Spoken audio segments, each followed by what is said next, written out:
안녕하세요. 처음 뵙는 분들도 좀 계신 것 같고, 네, 오랜만에 뵙는 분들도 계신 것 같습니다. 정말 오랜만에 성도님들과 함께 이렇게 시간을 보낼 수 있게 돼서 참 하나님께 감사를 드립니다. 제가 서울로 발령받고 떠났던 게 2010년 4월 달이었거든요. 그러니까 벌써 2010년 4월이면은 몇 년 됐나? 15년이라는 시간이 지난 것 같아요. 그때 저기 앉은 제 첫째 시은이가 돌 갓 지났을 때인데 지금 중학교 3학년이 돼서 15살이 돼서 15인가? 네, 그 시간이 그렇게 빨리 지나간 것 같습니다. 오늘 우리 성도님들하고 어떤 말씀을 교제 나누면 좋을까 좀 기도하는 가운데 이 야고보서 말씀을 하나님께서 보여주셨어요. 그래서 오늘은 야고보서 말씀으로 함께 나누기를 원합니다. 먼저 본문 말씀은 앞에 보이시죠? 네, 야고보서 1장 1절에서 4절 말씀으로 성도들 함께 나누길 원합니다. 우리 같이 한번 읽어보도록 하겠습니다. 시작. 하나님과 주 예수 그리스도의 종 야고보는 흩어져 있는 12지파에게 무난하노라. 내 형제들아, 너희가 여러 가지 시험을 당하거든 온전히 기쁘게 여기라. 이는 너희 믿음의 시련이 인내를 만들어내는 줄 너희가 알미라. 인내를 온전히 이루라. 이는 너희로 온전하고 구비하여 조금도 부족함이 없게 하려 함이라.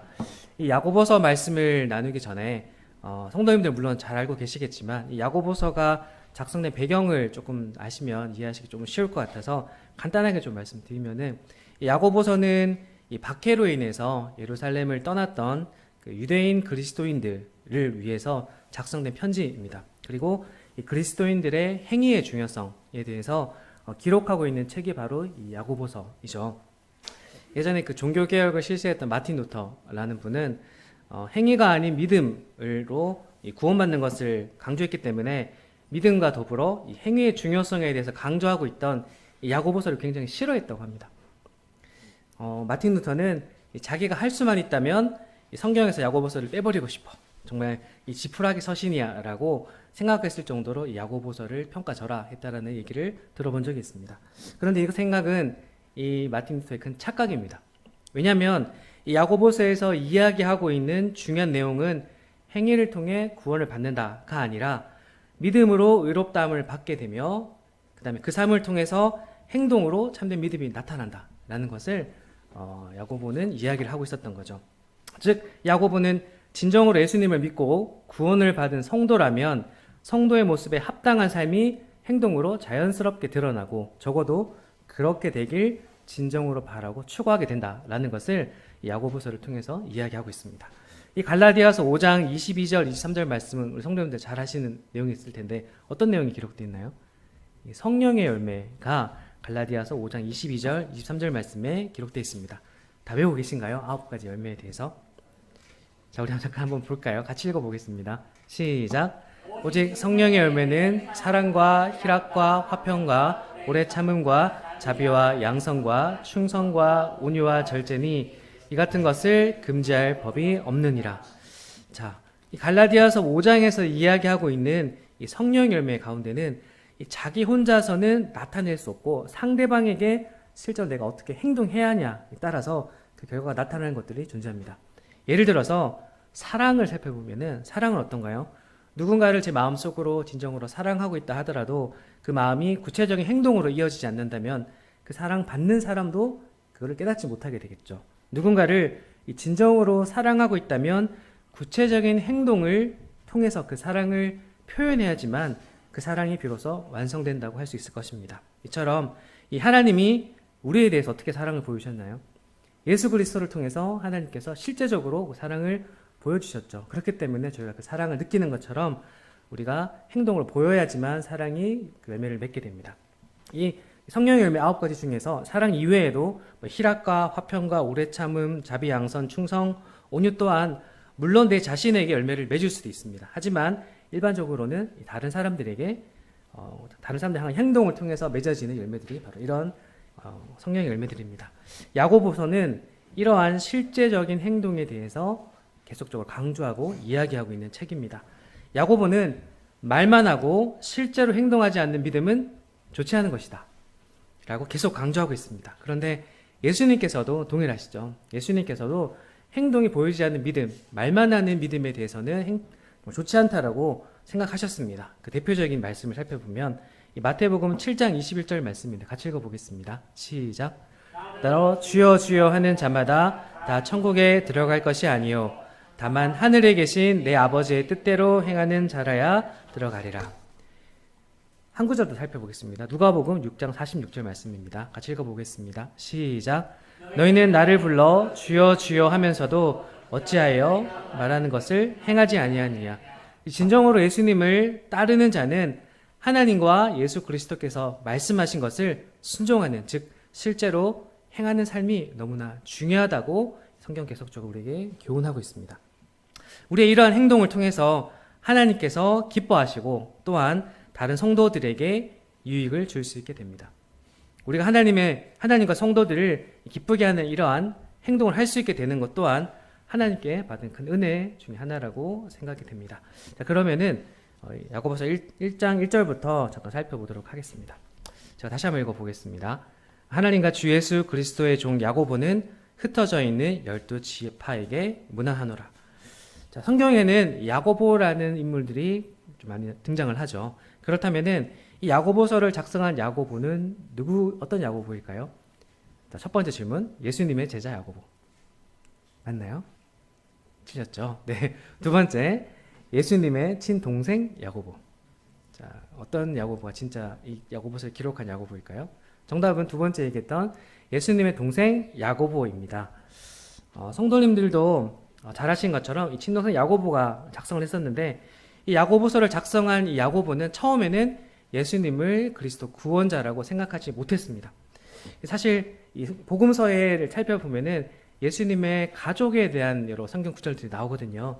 잠깐 몇 군데 좀 찾아보도록 하겠습니다. 이 마가복음 3장 20절, 21절 말씀을 보면 집에 들어가시니 무리가 다시 모임으로 식사할 겨를도 없는지라 예수의 친족들이 듣고 그를 붙들러 나오니 이는 그가 미쳤다 하미로라. 자, 예수님이 자신이 구원자라고 말씀하고 있고 또 여러 곳을 다니면서 여러 기적을 행하거나 또는 제사장들과 이 바리새인들과 이 적대적인 행동을 하는 것으로 인해서 사람들은 예수님을 미쳤다라고 소문들이 나기 시작했습니다. 그런데 예수님이 미쳤다라는 이 소문이 가족들, 친족들에게도 전해졌겠죠. 그래서 예수의 가족들, 친척들은 예수님께 가서 더 이상 이런 이상한 행동을 하지 못하도록 그를 붙잡아서 다시 집으로 데려와야겠다라고 생각을 했습니다. 그래서 이렇게 가서 붙들러 갔어요. 근데 이 사람들 중에는 아마 예수님의 동생이 야고보도 포함되어 있었을 것입니다. 한 구절 더 살펴보겠습니다. 마가복음 6장 3절 말씀을 보면 이 사람이 마리아의 아들 목수가 아니냐, 야고보와 요셉과 유다와 시몬의 형제가 아니냐, 그 누이들이 우리와 함께 여기 있지 아니하냐고 예수를 배척한지라. 여기서 이제 예수님의 동생들의 이름이 등장하죠. 누구누구 나오나요? 예수님이 첫째 장남이시고 그 다음에 나오는 사람이 야고보, 요셉, 유다 이렇게 나옵니다. 자, 아마 야고보가 두 번째 나왔으니까 둘째 아들이 야고보라고 우리가 추측할 수 있겠죠.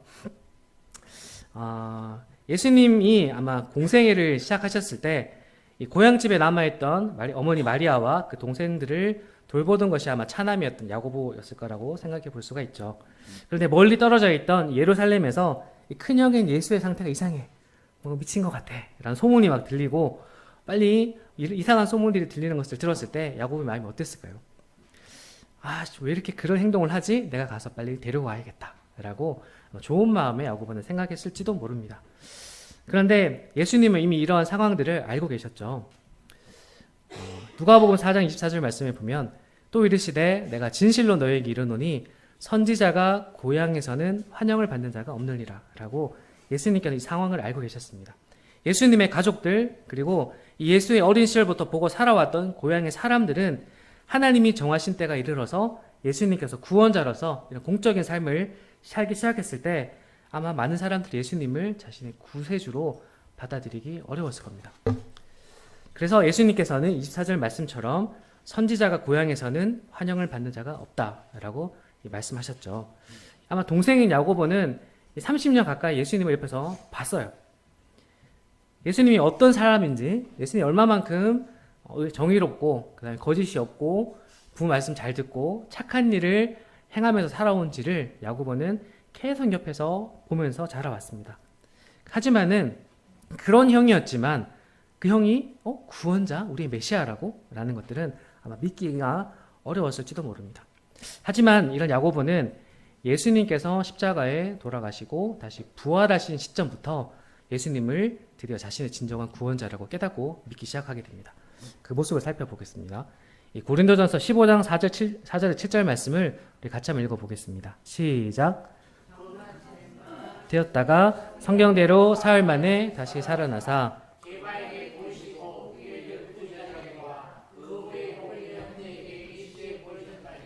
그 중에 지금까지 대사수는 살아있고 어떤 사람은 잠들었으며 야고보에게 보이셨으며 그 후에 모든 사도에게와.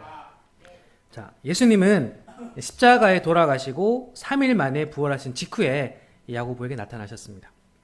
이 자신을 믿지 않았던 야고보에게 직접 자신을 보여주셨고요. 그리고 자신이 이 진정한 구원자라는 사실을 분명하게 나타내 주셨죠. 야고보가 이 온전한 믿음 안에서 굳건히 설 수 있도록 그를 사랑해 주셨기 때문에 야고보에게 지금 나타나 주셨습니다.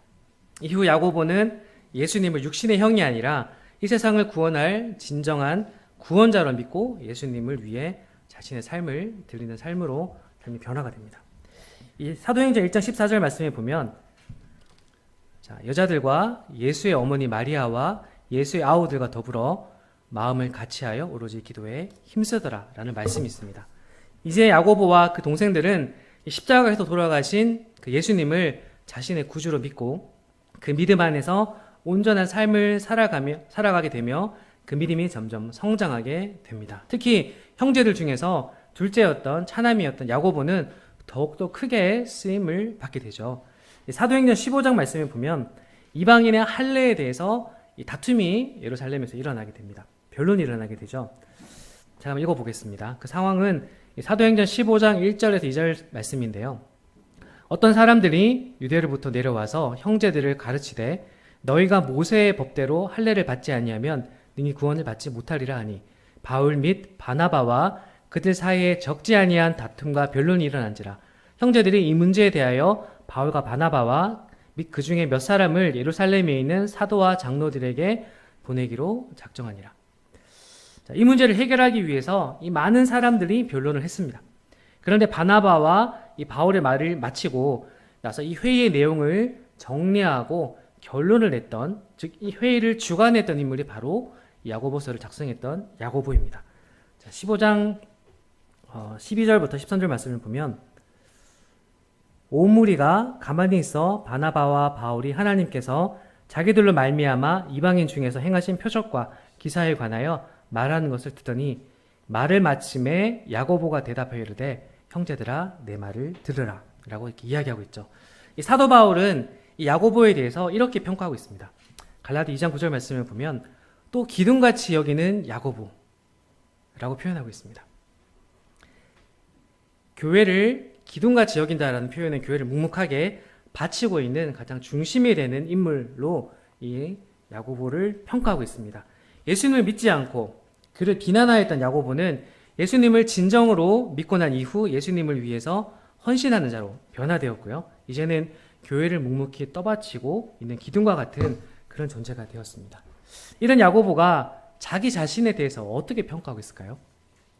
1장 1절 말씀을 보면 야고보가 자기 자신을 어떻게 평가하고 있는지 우리가 금방 알 수가 있죠. 1장 1절 말씀 뭐라고 쓰여 있나요? 하나님과 주 예수 그리스도의 종 야고보는 자신을 뭐라고 표현하나요? 그리스도의 종이라고 이렇게 표현하고 있습니다.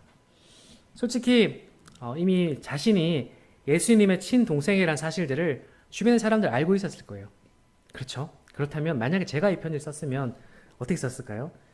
예수 그리스도의 친동생인 야고보가 쓴다. 이렇게 표현했을지도 모르겠습니다.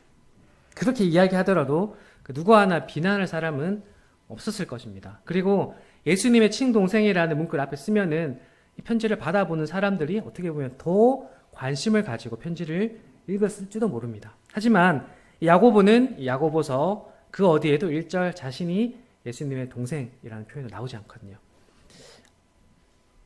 자, 1절에서 이 자신을 표현했던 이 종이라는 단어의 원어를 찾아보면 노예, 신분이 낮은 노예의 의미를 가지고 있습니다.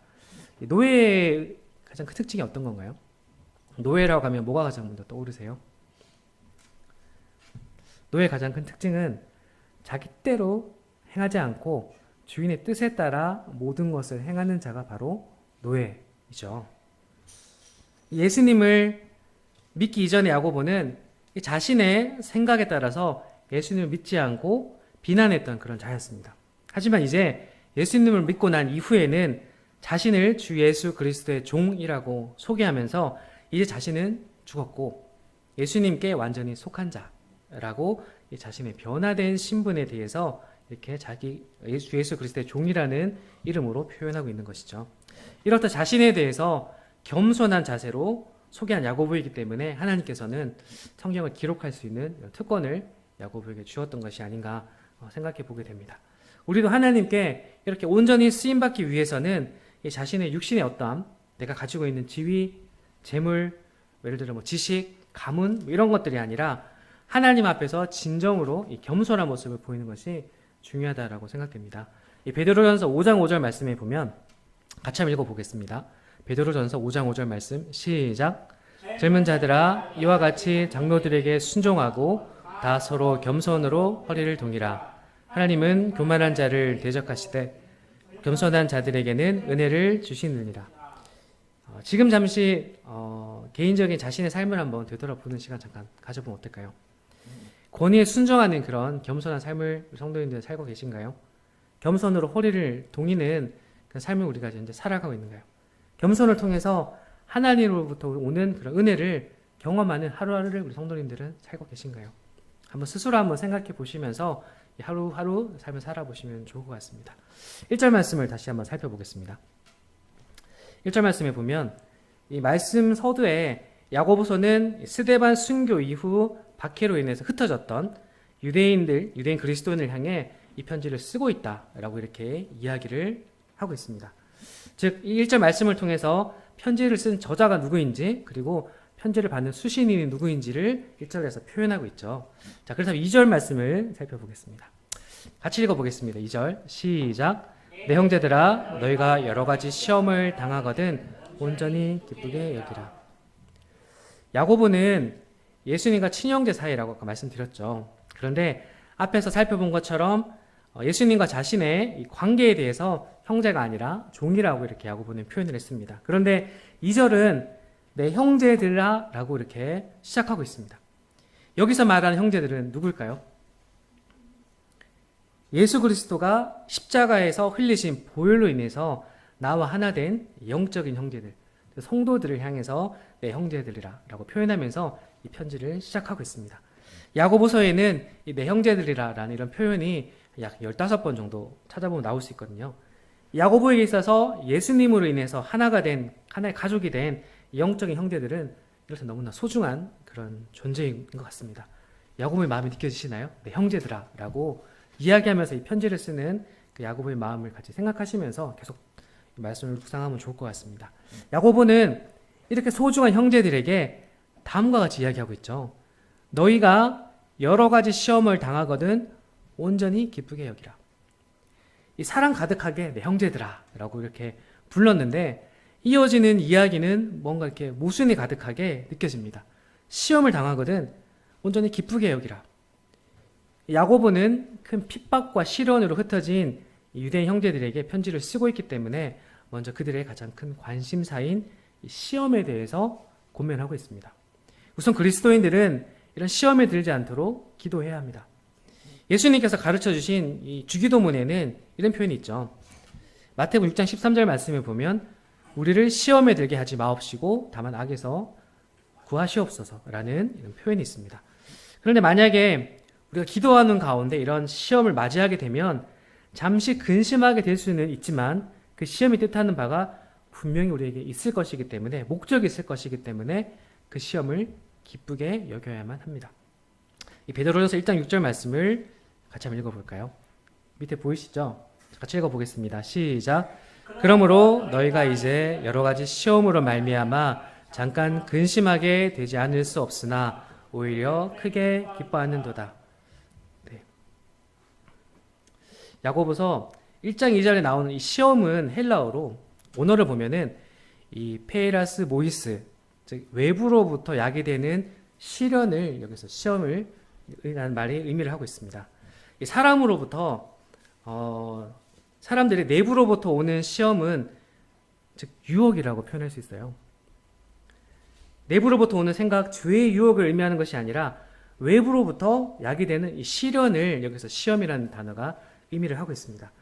이 사람들이 내부로부터 나오는 유혹은 우리 영혼을 파괴하기 위해서 나오는 것이라면, 그게 목적이라면, 외부로부터 오는 이런 시련은 낙심하지 않고 그런 시련을 이겨낸다면 이 자신의 믿음이 연단을 받아서 굳건한 믿음으로 성장할 수 있는 그런 시련이 되는 것이죠. 그렇기 때문에 야고보는 큰 핍박으로 인해서 흩어진 형제들에게 충만한 기쁨 가운데 온전히 기뻐하라 라고, 시련 가운데 기뻐하라고 이렇게 이야기를 하고 있는 것입니다.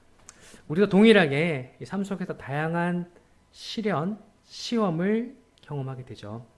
어떤 시험은 비교적 간단하게 우리를 지나가는 것들도 있을 수 있습니다. 반면에 어떤 시험은 우리의 삶의 뿌리를 흔들 정도로 심각하고 견디기 힘든 그런 시험도 분명히 존재합니다.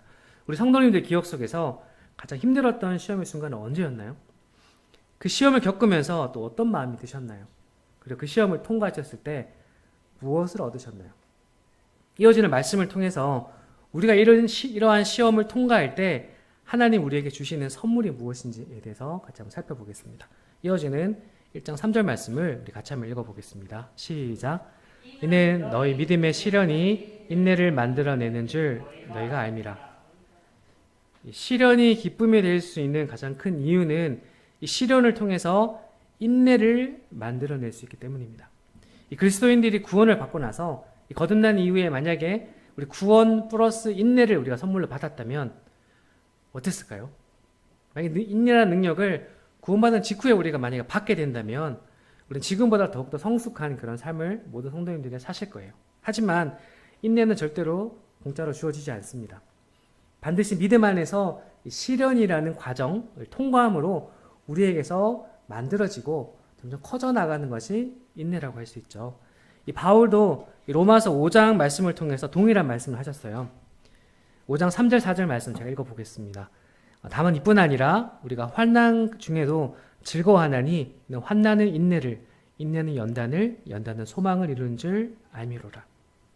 우리에게 다가온 이런 시련은 이 하나님이 우리를 미워하거나 책망하기 위해서 사용하신 방법이 절대 아닙니다.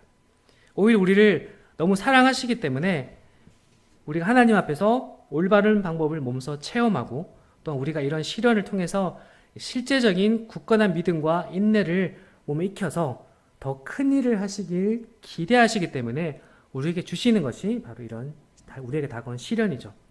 만약 우리 삶 속에서 아무런 어려움 없이 평안한 일생이 우리에게 만약에 이루어지고 있다면은 우리 신앙이 하나님으로부터 멀어질 수도 있고 그 믿음이 연약해질 수밖에 없을 겁니다. 만약 내가 지금 평온 가운데 있나요?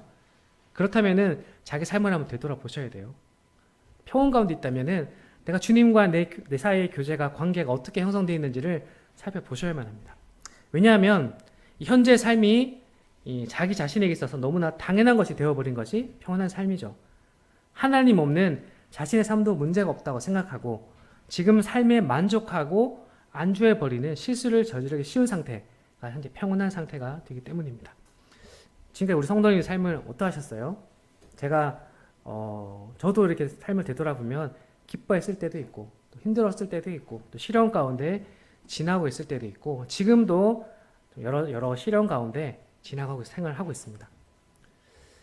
우리 인생 가운데 경험한 이 수많은 시련을 통과한 성도님들은 하나님을 더욱더 경험하고 하나님 안에서 더 성장하는 은혜가 주어졌던 것임을 꼭 기억하셨으면 좋겠습니다.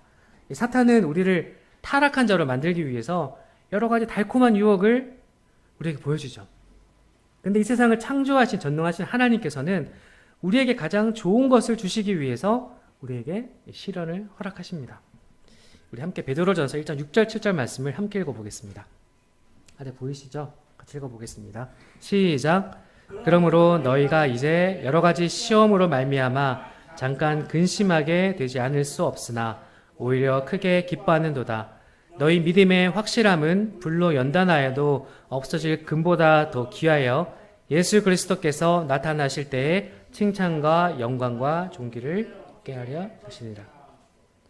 네, 감사합니다. 이 시련을 통해서 만들어지는 이 인내는 이 모든 성도들이 지녀야 할 중요한 요소입니다. 만약 우리에게 인내가 없다면 어떤 일이 벌어질까요? 작은 일에도 이 안절부절하지 못하고 서로 다투게 될 것이고 하나로 화합되기 너무나 어려운 그런 상태가 될지 모릅니다. 우리는 이런 시련을 통해서 익히게 되는 인내가 우리 인생에서 얼마나 큰 영향을 끼치는지 이 3절 말씀 마지막에 기록된 것처럼 경험을 통해서 알게 될 날이 분명히 올 것입니다. 이어진 4절 말씀 같이 한번 살펴보겠습니다. 같이 읽어보겠습니다. 시작. 인내를 온전히 이루라. 온전하고 구비하여 조금도 부족함이 없게 하려 함이라. 이 말씀을 제가 세번역 성경으로 다시 한번 읽어보겠습니다. 여러분은 인내력을 충분히 발휘하여 조금도 부족함이 없이 완전하고 성숙한 사람이 되십시오. 하나님께서는 이 믿음의 시련을 통해서 우리에게 인내를 선물로 주셨습니다. 그런데 우리가 받는 이 큰 선물이 인내를 단지 집안 어딘가 깊숙이 보관하거나 또는 단지 쳐다보기만 하는 장식품으로 사용해서는 안 되겠죠. 야고보는 이 인내를 충분히 발휘해서 하나님 앞에서 조금도 부족함 없이 완전하고 성숙한 사람이 되기 위해 실제적으로 행동으로 보여야 한다라고 이야기하고 있습니다. 이것이 야고보서를 통해서 하나님께서 성도들에게 전하고 싶어하는 핵심입니다. 우리에게 주어진 인내, 우리에게 주어진 이 믿음을 실제 행동으로 나타내는 삶을 살아라. 이것이 야고보서의 핵심이죠. 하나님은 우리들을 위해서 이 구원을 계획하셨습니다. 내가 창조했는데 죄를 지어서 나로부터 스스로 멀어졌지만 그 죄가 빨리 해결되어 지옥에 가지 않으면 좋을 텐데, 세상 모든 사람들이 구원을 받아서 진정한 평안을 누리게 좋을 텐데 라고 마음속으로 생각만 하고 계시지 않았습니다. 하나님께서는 생각만 하고 계셨던 게 아니라 실제로 하나밖에 없는 독생자 예수 그리스도를 이 땅에 보내주셔서 우리를 대신하여 십자가에서 희생하도록 하셨고, 또 아들이 죽는 모습을 보면서 슬픔 가운데 행동으로 보이셨고 인내하셨기 때문에 지금 여기 앉아 계신 우리 성도님들, 그리고 저 여기 있는 모든 분들이 하나님의 자녀가 되는 은혜를 얻게 되셨던 거죠. 자, 그렇다면 이렇게 큰 사랑을 받은 우리가 이제는 예수 그리스도를 위해서 행동해야 되지 않을까요? 단지 머리로만 생각하고 입술로 말만 하는 마치 식물인간과 같은 그런 자가 아니라 예수 그리스도를 위해서 행동하고 실천하는, 살아서 힘있게 행동하는 우리 성도님들이 되셔야 하지 않을까요? 이런 성도의 모습이야말로 우리가 예수님께 받은 사랑에 응답하는 그런 모습일 것입니다. 누구 발일까요? 아마 사진으로 한두 번씩 보셨을 것 같은데 왼쪽에 있는 발은 발레리나 강수진의 발이고 오른쪽은 축구선수 박지성 선수의 발입니다. 운동이든 또는 공부든 그 어떤 분야에서든 능숙해지기 위해서, 잘하기 위해서는 충분히 연습하는 시간을 가져야 됩니다. 하지만 그 시간이 즐거움보다 힘든 그런 순간이 더 많죠. 앞에 보이는 이 강수진 씨와 박지성 씨의 발 사진을 보면 이 정상의 자리에 오르기 위해서 얼마나 힘든 순간을 이겨냈을까 라는 상황을, 사실들을 이 사진 한 장 우리가 알 수 있죠. 우리도 마찬가지로 이런 인내 가운데 포기하지 않고 꾸준히 해나갈 때 우리는 예전에 비해서 더욱 주님 안에서 능숙해진 자신의 모습을 발견하게 될 수 있습니다. 이 순간 어떤 기분이 들까요? 너무 기쁘고 뿌듯한 그런 마음이 분명히 들 것이죠. 아마 성도님들은 이런 순간들을 한 번씩은 다 경험해 보셨을 것 같아요. 저희 둘째 저기 시역에 지금 저기 앉아 있는데 지금 많이 컸습니다. 예전에 1년 전만 해도 키도 작고 동글동글한 모습이었는데 지금 그게 살이 키로 쭉 하면서 멋있어졌어요. 네. 저를 닮지 않는 거에 너무 감사가 되고, 네. 네. 그런데 아들이 이제 예전에 생각해보면 자전거를 되게 좋아했거든요. 그런데 두발 자전거 타기까지 시간이 굉장히 걸렸어요. 그래서 보조바퀴를 달고 이렇게 막 자전거를 타고 연습을 하는데 잘 안 됐거든요. 그래서 처음에는 이렇게 뒤에 보조바퀴를 달고 달리니까 밑에 초등학교 1, 2학년 애들의 시어기를 보면서 왜 저 형은 보조바퀴 달고 다녀라고 이렇게 막 할 정도로 자전거 바퀴 떼는데 시간이 걸렸습니다. 그런데 어느 순간 연습을 하다 보니까 보조바퀴를 하나를 떼고 두 개를 떼고 이렇게 능숙하게 타는 모습이 그런 모습이 기억나는데 그때 시혁이가 표정이 정말 행복했어요. 기뻐가지고 혼자 나가서 계속 자전거를 탔던 그런 모습들이 제가 기억이 나거든요. 하지 못하던 것을 할 수 있게 됐을 때 또는 이전에 자신보다 성장한 것을 경험했을 때 우리는 이렇게 큰 기쁨을 느끼게 되는 게 아닌가 생각이 됩니다. 이런 경험을 한번 하게 되면 어떨까요? 또 그런 경험을 하고 싶기 때문에 이후에 힘든 연습도 참고 이겨내는 모습들을 그 힘을 우리는 얻을 수 있게 됩니다. 여기서 우리의 삶에서 중요한 것은 뭘까요? 결단하고 실제 행동으로 옮기는 것. 이 모습이 우리에게는 그리스도인에게는 정말 필요한 것이라는 생각이 듭니다. 이것은 신앙생활에서도 동일하게 나타나죠. 성도는 믿음의 훈련을 통해서 인내가 주어지고 또 이 인내를 충분히 발휘하는 것으로 인해서 더욱더 큰 믿음이 성장하는 것을 실제적으로 느낄 수 있게 됩니다. 그리고 이를 통해서 하나님에 대한 신뢰가 더욱더 커져가는 것을 성도들은 경험하게 됩니다.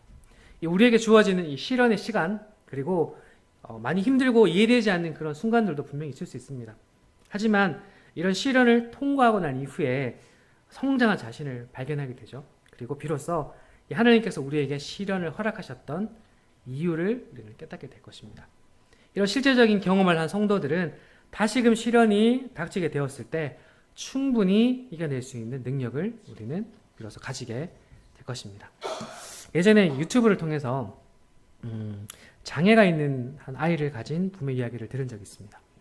이 아이는 정신적으로 문제가 있어요. 그래서 잠시도 가만히 있지 못하고 자신이 원하는 것대로 진행되지 않으면 비명을 지르고 발악을 하는 증상이 있는 그런 아이였습니다. 어느 날 그 부모는 아이와 함께 식당에 갔어요. 그런데 엄마 휴대폰으로 이 영상을 보려고 하던 아이는 자기 생각처럼 이 핸드폰에 잘 조작되지 않자 자기 이 분을 주체하지 못하고 큰 소리를 지르고 흥분하고 날뛰기 시작했습니다. 부모 마음이 어땠을까요? 식당에서 사람들 많은데 힘들었겠죠. 당연히 그 식구 주변에서 식사를 하고 있던 다른 사람들이 좋지 못한 시선으로 그 부모와 가족들을 또 그 아이를 보기 시작했고 그 부모는 너무 미안하고 당황스러워서 어쩔 바를 몰라하고 있었던 그런 상황이었습니다. 최근 아이 상태가 더욱더 안 좋아져서 힘겨워하고 있던 상황 속에서 그런 일들이 발생했던 것입니다. 그런데 그때 그 식당의 종업원이 옆에 있던 다른 손님으로부터 받은 쪽지 하나를 가지고 와서 그 아이 부모에게 전달했습니다. 뭐라고 적혀 있었을까요? 그 쪽지에는 왜 이렇게 시끄럽게 해요? 라고 적혀 있었을까요? 뭐라고 적혀 있었을까요? 자, 이렇게 적혀 있었답니다. 하나님은 특별한 사람에게만 특별한 아이를 허락하십니다. 이게 어떤 의미일까요? 그 일을 받아낼 수 있는 그런 아이를 감당할 수 있는 특별한 사람에게만 하나님은 그런 특별한 아이를 허락하십니다. 만약 우리에게 너무나 큰 힘든 일이 있어요. 참을 수 없는 그런 고난이 있고 힘든 순간이 있다고 한다면 하나님께서는 나를 더 특별히 사랑하시는구나. 그렇기 때문에 나에게 이를 허락하시는구나 라고 생각하시면 좋을 것 같아요. 혹시 우리에게 다른 사람이 겪지 못한 어려움이 있다면 하나님께서 나를 특별한 사람으로 여기시고 나를 성장시키기 위해서 나를 더 크게 사용하시기 위해서 내가 이런 어려움을 허락하시는구나 라는 것을 한번 생각해 보시면 좋을 것 같습니다. 최근에 저희 교회에 한 명의 가정이 청거돼서 왔거든요. 근데 그 집에도 정신적으로 조금 이렇게 어려움을 겪고 있는 아이가 있습니다. 처음에 그 아이가 제가 주일학교를 하고 있는데 저희 반에 들어왔어요. 7세 아이였는데 앉았는데 뭔가 이상한 거예요. 그때까지 몰랐죠. 그 아이 처음 만나기 전까지는 몰랐고 그 아이가 자리에 앉아 딱 그 순간부터 이상하다라는 생각이 들었습니다. 그래서 그 아이를 이제 부모와 교제하고 얘기를 들었을 때 지금까지 겪어왔던 그런 큰 어려움들과 또 힘든 순간들 때문에 그 아이 부모가 이렇게 눈물 흘리면서 간증하는 모습들을 봤거든요. 또 그 아이에게도 특별한 아이를 허락하셨죠. 저희 교회에 다른 특별한 아이도 있는데 그렇게 하나님께서는 감당할 수 있는 사람에게만 특별한 일을 허락하신다는 생각이 들었습니다. 여기 앉아 계신 모든 성도님들도 동일하게 힘든 일이 있다면 내가 감당할 수 있는 능력을 또한 주실 것을 기대하시면서 그 일을 통해 내가 성장할 수 있다는 기회로 삼으셨으면 좋겠습니다. 우리 히브리서 12장 4절 8절 말씀을 우리 한번 같이 읽어보겠습니다. 세 번역 성경인데요. 앞에 보시면서 우리 같이 한번 읽어보도록 하겠습니다. 자, 시작. 여러분은 죄와 맞서서 싸우지만 아직 피를 흘리기까지 대항한 일은 없습니다.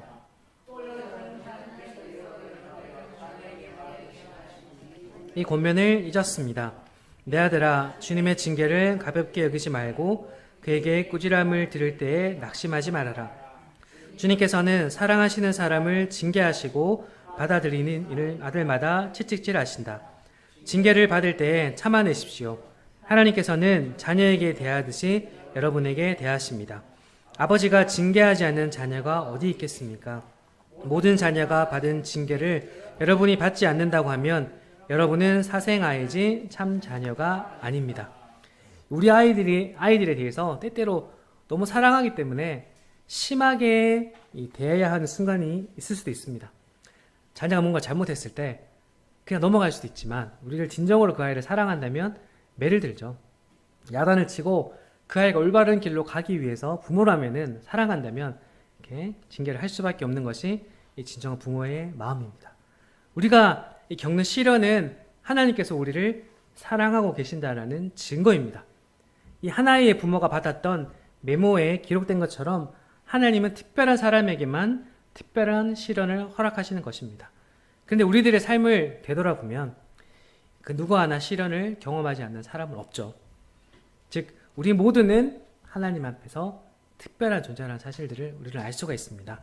물론 각 사람의 하나님의 계획이 다르고 목적도 다르고 하나님께 쓰시는 방법도 다르기 때문에 시련의 방법과 시련의 강도는 사람마다 다를 수 있습니다. 어떤 사람은 가볍게 이런 시련을 통과할 수 있습니다. 그런데 또 어떤 사람은 몇십 년에 걸쳐서 그 큰 시련을 겪게 될지도 모릅니다. 그런데 이 시련은 이 모든 사람에게 최선의 결과를 허락하실 것이라는 사실은 분명합니다.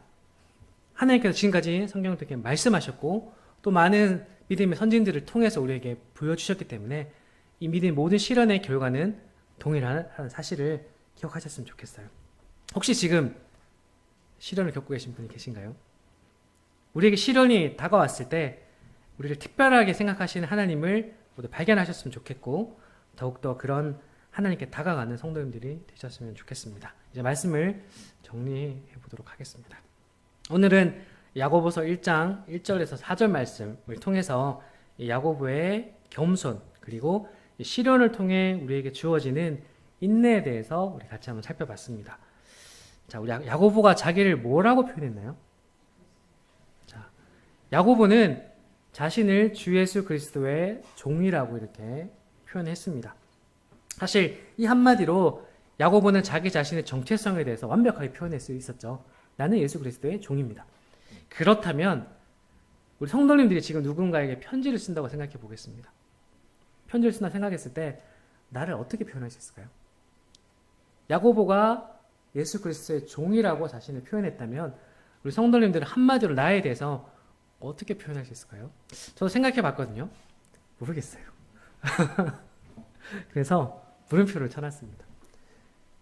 저 자신에 대해서 저는 이러한 사람입니다 라는 것을 한마디로 정리할 수 있는 문구가 지금은 잘 생각이 나지 않았습니다.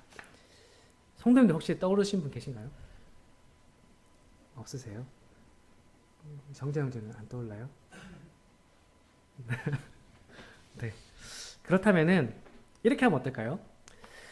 지금 나를 표현하는 문구가 떠오르지 않는다면 앞으로 내가 살아가기 원하는 삶의 모습을 기대하면서 자신을 소개하는 문구를 한번 정해보면 어떨까요?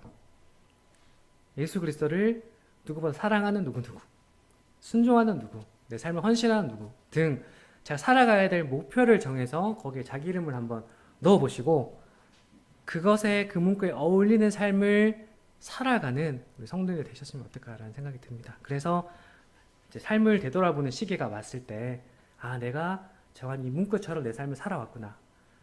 또 하나님께서 내 사랑하는 누구누구야 라고 내가 생각했던 그 이름대로 나를 불러주시는 그런 모습을 기대하면서 한번 이름을 정해보시고 거기에 합당한 삶을 우리가 살도록 노력해보시면 어떨까 하는 그런 생각이 들었습니다. 우리 마지막으로 고린도전서 10장 13절 말씀을 함께 읽고 말씀을 마치도록 하겠습니다. 같이 한번 한 목소리로 읽어보도록 하겠습니다. 시작. 사람이 감당할 시험 밖에는 너희가 당한 것이 없나니 오직 하나님은 미쁘사 너희가 감당하지 못할 시험 당함을 허락하지 아니하시고 시험 당할 즈음에 또한 피할 길을 내사 너희로 능히 감당하게 하시느니라. 우리에게 능히 피할 길을 허락하시는 이 미쁘신 하나님을 이 삶을 통해서 실제적으로 경험하는 우리 성도님들이 되셨으면 좋겠습니다. 네, 경청해 주셔서 감사합니다. 말씀 마치겠습니다. 감사합니다.